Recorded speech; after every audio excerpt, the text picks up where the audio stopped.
floor physical therapy and telehealth. Two things you might not think go together, but they do. Yes, it's a real thing, and for many people, it works just as well as being in the clinic. I'm Dr. Alex Hill. I'm a board certified physical therapist, and I specialize in pelvic health and oncology. Make sure you subscribe to my channel for more videos about pelvic health. Now, let's jump into how telehealth for pelvic floor physical therapy works and what you can expect.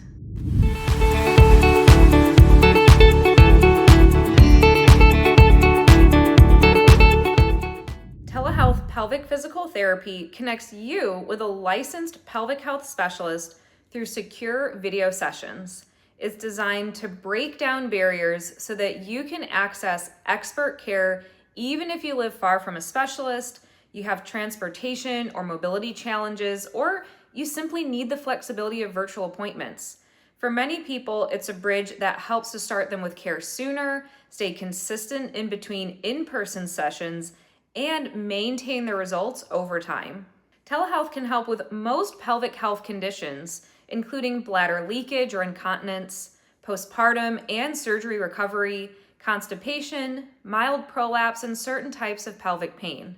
It's especially valuable if there's no pelvic rehab provider near you, or if you can't easily get into a clinic because of things like childcare, caregiving, transportation, or your work hours or work demands. Sometimes telehealth is used for just a few sessions to get started, or as a way to stay consistent in between in-person visits. But if appropriate, all visits for that plan of care could be virtual. That said, there are some complex conditions like significant pelvic pain, extensive scarring, or cases that require hands-on treatment or specialized interventions like biofeedback or rectal balloon training usually do better with at least some in-person care. A hybrid model is common, so that includes both telehealth and in-person visits, and this often gives the best of both worlds. So I get asked a lot if insurance covers both pelvic PT and telehealth, but insurance coverage for both of these really varies widely. So many US commercial insurance plans do cover pelvic floor physical therapy as part of your outpatient physical therapy benefits, but not all reimburse for telehealth visits, so it's important that you confirm directly with your insurer about your plan.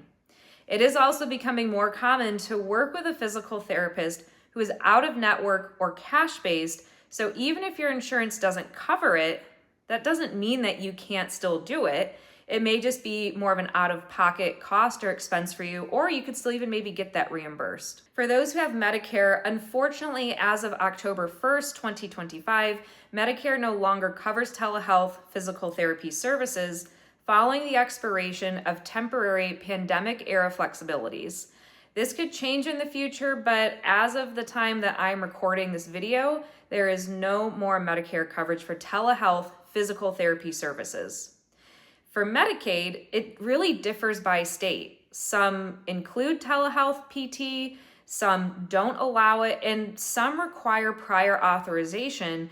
So again, always check with your specific insurance plan and talk with someone directly. Once you've checked that your insurance benefits cover PT, or maybe you want to just work with a cash-based out-of-network PT so you don't have to deal with insurance, let's now figure out how to find the right pelvic PT fit for you. You want to look for a physical therapist who's number one, licensed in your state and trained specifically in pelvic health. You can look for credentials like WCS, PRPC, or CAP, which indicate advanced training. You also want to ask about their telehealth and pelvic health experience and what kind of setup they recommend for home sessions. They may recommend that you have a chair and a yoga mat or a towel nearby, or suggest simple equipment like resistance bands or a yoga block. Additionally, make sure that the therapist uses a secure HIPAA-compliant platform and takes time to discuss privacy and consent before any assessment or treatment begins. A good provider will also tell you when in-person visits would be more appropriate compared to telehealth. If you need help finding a pelvic PT near you, check out my links in the description below. They include primarily pelvic PTs, but pelvic OTs as well. Once you booked your first visit, now you're probably wondering what the heck is gonna happen with this telehealth appointment. Your first session focuses on getting to know you, your symptoms, your daily habits, your medical history, and your goals. Then on to the exam. So traditionally for in-person exams, this would involve both observing you and touching you, like assessing your muscle strength, feeling for where you might have pain, and doing a pelvic exam. With telehealth, it's based only on observing you and what you feel yourself and tell your PT.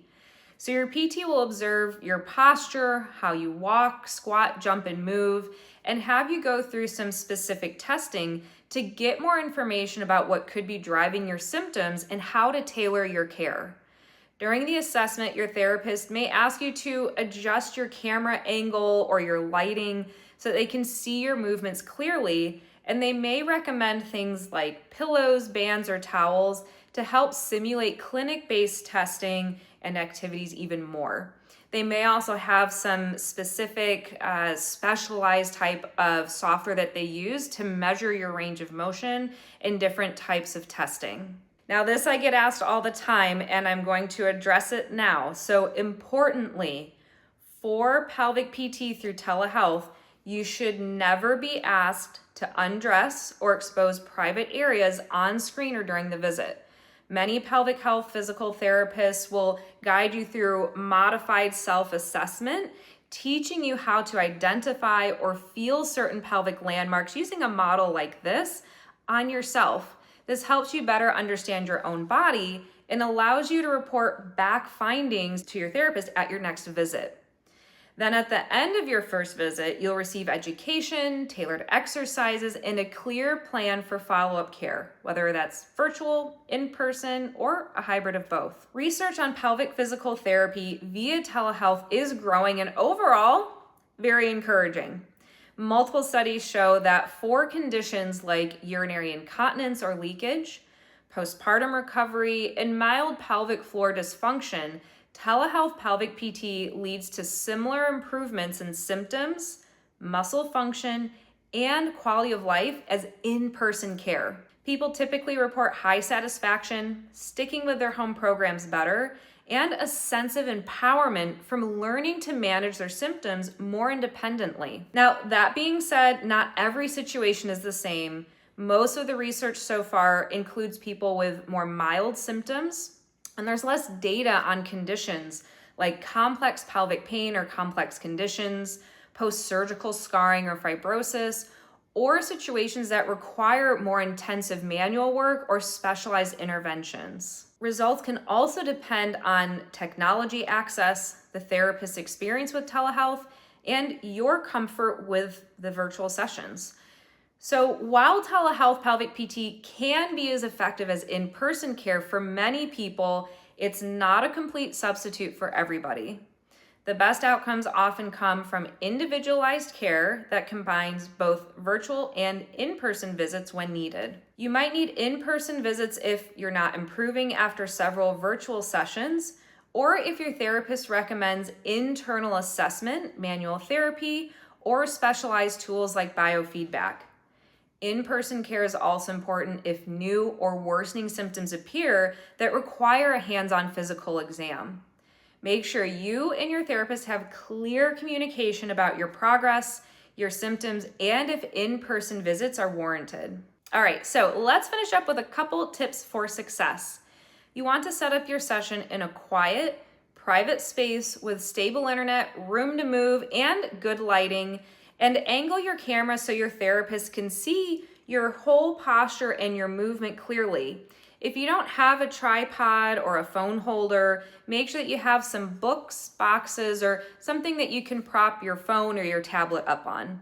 I have a couple options for phone holders in the description below if you're planning on doing some virtual visits and you want to make sure that you have good angles for your camera for your telehealth visits. You may also need to have a yoga mat or a towel nearby, a firm chair and pillows, and wear clothes that you can comfortably move in, but not too baggy or loose that your PT has a hard time actually seeing you move.